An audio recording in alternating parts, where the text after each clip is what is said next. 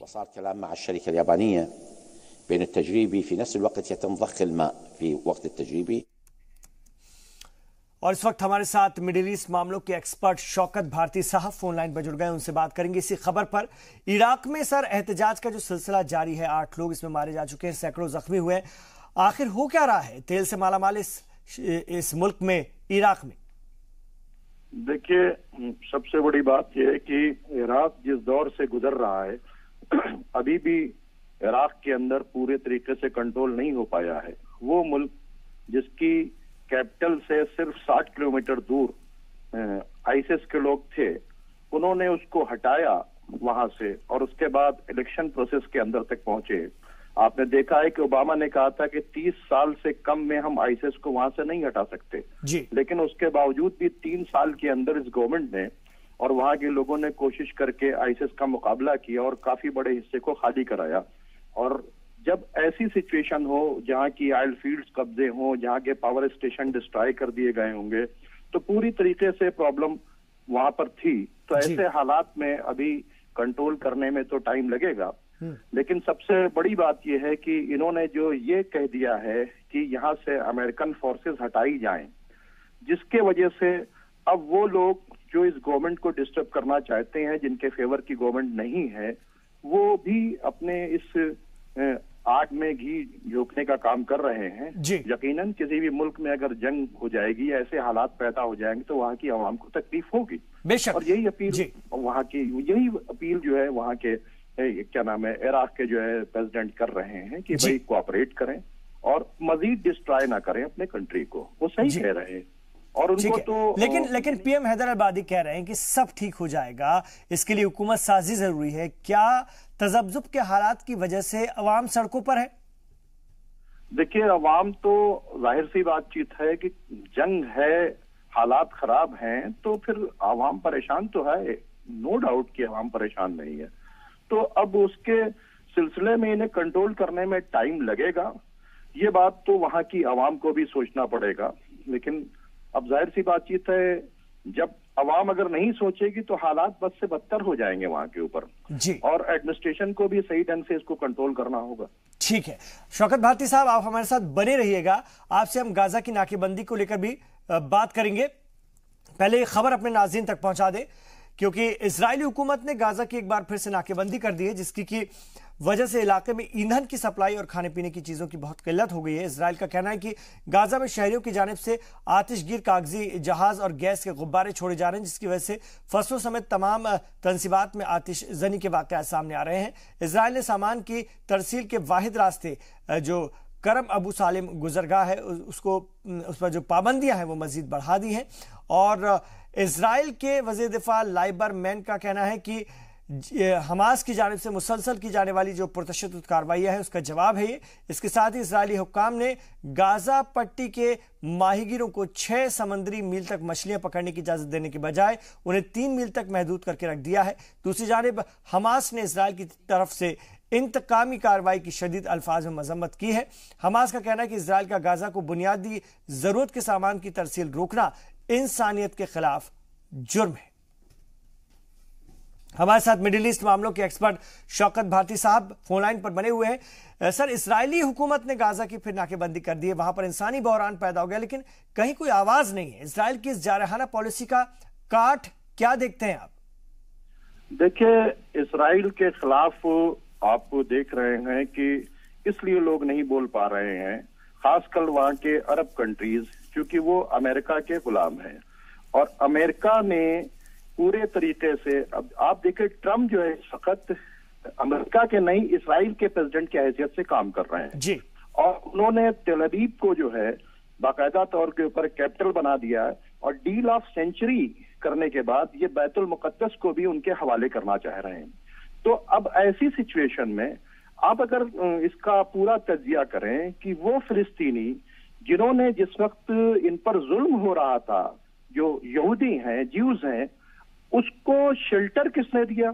इन्होंने दिया। आज जिन लोगों ने इन्हें शेल्टर दिया, आज ये उन फिलिस्तीनियों के ऊपर जुल्म कर रहे हैं और वजह यह है कि इनके पुष्ट के ऊपर जो है अरब कंट्रीज हैं और इनके पुष्ट के ऊपर पूरे तरीके से ट्रम्प का डंडा चल रहा है और ट्रम्प जो है बहैसियत इजरायली प्रेसिडेंट के वहां के ऊपर काम कर रहे हैं, जिसके वजह से सारी चीजें वहां पर डिस्टर्ब हो रही हैं और गजा के लोगों के साथ में इस तरह का जुल्म हो रहा है। अब आप बताएं, कह रहे हैं कि वो पतंग गिरा रहे हैं, बैलून गिरा रहे हैं, इससे आप पता चल सकता है कि वो अपनी लड़ाई को, उनके पास कुछ नहीं है।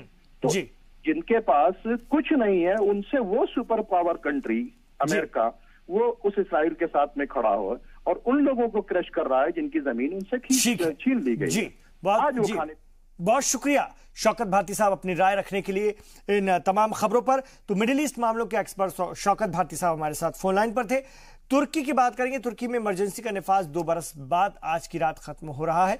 नाकदीन ने खदशा जाहिर किया है कि इस इमरजेंसी के खात्मे के बाद तुर्की में मजीद जाबराना कानून साजी की जा सकती है। तुर्की में सन 2016 में नाकाम फौजी बगावत के बाद सदर तैयब अर्दगान ने इमरजेंसी नाफिज कर दी थी। इससे 5 दिन पहले अंकारा में जंगी जहाजों से बमबारी की गई थी और इस्तांबुल में पुरतशद्दुद झड़प भी हुई थी, जिसमें कि 249 लोगों की मौत हो गई थी। आमतौर पर इमरजेंसी 3 महीने के लिए ही लगाई जाती है, लेकिन साल 2016 से लगी इमरजेंसी को हटाने की तारीखों को 7 बार बढ़ाया गया। इस दौरान करीब 80,000 लोगों को हिरासत में लिया गया और करीब 1.5 लाख लोगों को सरकारी नौकरी से बर्खास्त किया गया।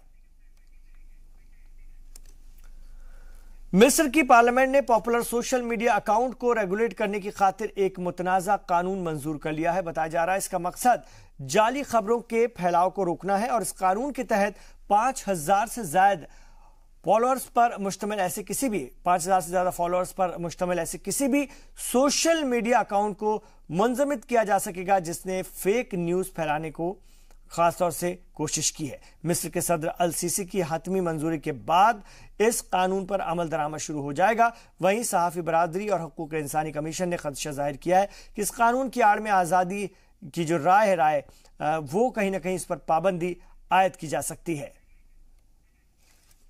एक और छोटे से वक्फे के लिए हम यहां पर रुक रहे हैं, लौट रहे हैं दुनिया की और भी खबरों के साथ।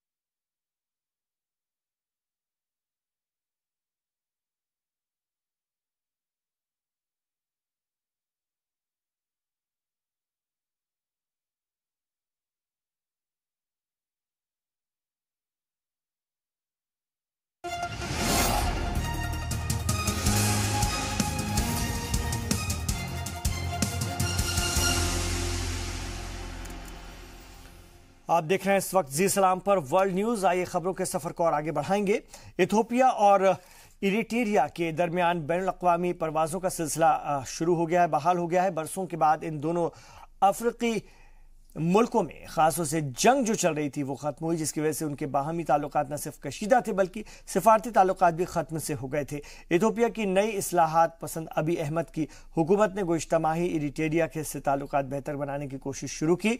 गुज़िश्ता दिनों इरिट्रिया के सदर इसियास अफोर की 3 रोज़ा इथियोपिया के दौरे पर थे, जहां उन्होंने वज़ीर आज़म अबी अहमद के साथ तिजारत, सरहदी इशू और सिफारती ताल्लुकात की बहाली पर बातचीत की और दोनों लीडरों ने अदीस अबाबा में इरिट्रिया सफारतखाने को दोबारा इफ्तिताह भी किया। आपको बता दें कि दोनों मुल्कों के बीच जंग के खात्मे के बाद इरिट्रिया और इथियोपिया के बीच 22 साल बाद फिजाई सर्विस की बहाली हो पाई है। और थाईलैंड में पिछले हफ्ते गुफा से बाहर निकाले जाने के बाद अस्पताल में भर्ती 12 फुटबॉलर और उनके कोच आज पब्लिक के बीच आए। सभी के चेहरे पर खुशी थी, सुकून और खुशी साफ झलक रही थी। मीडिया के सामने आने पर सभी ने ताली बजाकर इन बहादुर बच्चों का खैर मकदम किया। ये बच्चे प्रोग्राम में मौजूद अपने साथियों के साथ गले मिलकर फूले नहीं समा रहे थे। गार में फंसे वाइल्ड बोर्स के फुटबॉलर अब्दुल सैमओन ने बचाव के बारे में कहा, ये एक चमत्कार है। बच्चों से उनके खतरनाक तजुर्बे के बारे में बड़े प्यार से सवाल किए गए। जब टीम गुफा के अंदर फंस गई थी तब उनके पास खाने को कुछ नहीं था और बच्चों ने बताया कि गुफा के अंदर दीवारों से रिस रहे पानी को पीकर वो जिंदा रहे। बच्चों ने बताया कि कोच ने उनके हौसले को टूटने नहीं दिया। उन्हें उम्मीद थी कि उन्हें कोई बचाने जरूर आएगा। आपको बता दें कि बच्चे गार में 17 दिनों तक टीले पर बैठे रहे। हफ्ते भर के रेस्क्यू ऑपरेशन के बाद उन्हें बाहिफाजत बाहर निकाल दिया गया। You were inside as well. How did you feel at that moment? I was really afraid, not to be able to return home. So everyone discussed whether they will go inside, but we had to swim. But we had to get wet. And can everyone swim? Yes, we all can swim. So you decided to spend the night, and did you have any food with you? Google पर यूरोपीय union ने बड़ा जुर्माना लगाया है। यूरोपीय union Google पर ये खास तौर पे इंटरेस्ट फाइन अपने एंड्रॉयड मोबाइल ऑपरेटिंग सिस्टम के दबदबे के गलत इस्तेमाल के लिए लगाया गया है। कमीशन ने मार्केट में अपनी पोजीशन का बीजा इस्तेमाल करने पर यह जुर्माना लगाया है। गूगल को 90 दिन का वक्त दिया गया है। अगर वो इस दौरान भी कानून की पासदारी नहीं करता है तो उस पर पेरेंट कंपनी अल्फाबेट के डेली वर्ल्ड वाइड टर्नओवर का 5% पेनाल्टी के तौर पर उसे देना होगा। Today, the Commission has decided to fine Google €4.34 billion for breaching EU antitrust rules. Google has engaged in illegal practices to cement its dominant market position in Internet search. आज 18 जुलाई को जनूबी अफ्रीका के साबिक रहनुमा नेल्सन मंडेला की 100वीं सालगिरह मनाई जा रही है। इस हवाले से जनूबी अफ्रीका समेत दुनिया भर में मुख्तलिफ तकरीबात का इनेकाद किया गया। नेल्सन मंडेला की पैदाइश 18 जुलाई 1918 को जनूबी अफ्रीका के वेंजो में हुई थी। जनूबी अफ्रीका में रंगभेद को खत्म करने में अहम किरदार निभाकर दुनिया भर में जुल्म और ज्यादती के खिलाफ एक रोशन मीनार बन चुके नेल्सन मंडेला ने न सिर्फ पूरे अफ्रीकी बर्रे आजम को बल्कि दुनिया के दूसरे हिस्सों को भी आज़ादी और बराबरी का दर्स दिया। नस्ली असबियत के खिलाफ जदोजहद में उन्होंने 27 साल जेल की सजा काटी। लंबी बीमारी के बाद 5 दिसंबर 2013 को मंडेला दुनिया से चल बसे, लेकिन आज तक वो आलमी सतह पर एक अजीम रहनुमा तस्वुर किए जाते हैं। गुज़िश्ता रोज मंडेला डे के हवाले से जोहानिसबर्ग में एक तकरीब मुनक्किद की गई। इसमें साबिक अमेरिकी सदर बराक ओबामा ने भी तकरीर की, जिसमें कि उन्होंने मंडेला की जिंदगी को एक मशअले राह करार दिया। नाज़रीन, आपने तरबूज खाया होगा, लेकिन क्या आपने तरबूज काटने का रिकॉर्ड बनाते किसी को देखा है? अगर नहीं तो हम आपको अपने नाम 225 रिकॉर्ड दर्ज कराने वाले अमेरिका के एश्रिटा फरमैन से मिलवाते हैं। इस बार उन्होंने बेहद धारदार ब्लेड में अपने पेट में रखे 26 तरबूज काट दिए, वो भी 1 मिनट के अंदर। ये गजब का हौसला देखिए।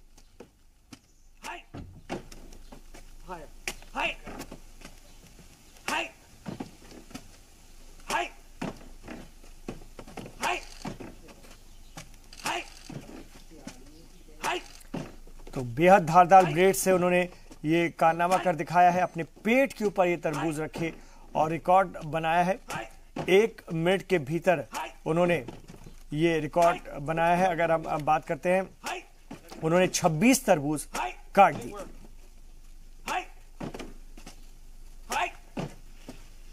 तो अपने आप में रिकॉर्ड बेहद खास है। पेट के ऊपर धारदार चाकू से अगर जरा सी भी चूक हो जाए तो बड़ा नुकसान हो सकता है, लेकिन बहुत ही सधे हुए अंदाज में उन्होंने ये रिकॉर्ड बनाया है। तो नाज़रीन, वर्ल्ड न्यूज में अभी इतना ही, लेकिन जी सलाम पर खबरों का सफर जारी है। आप देखते रहिए जी सलाम।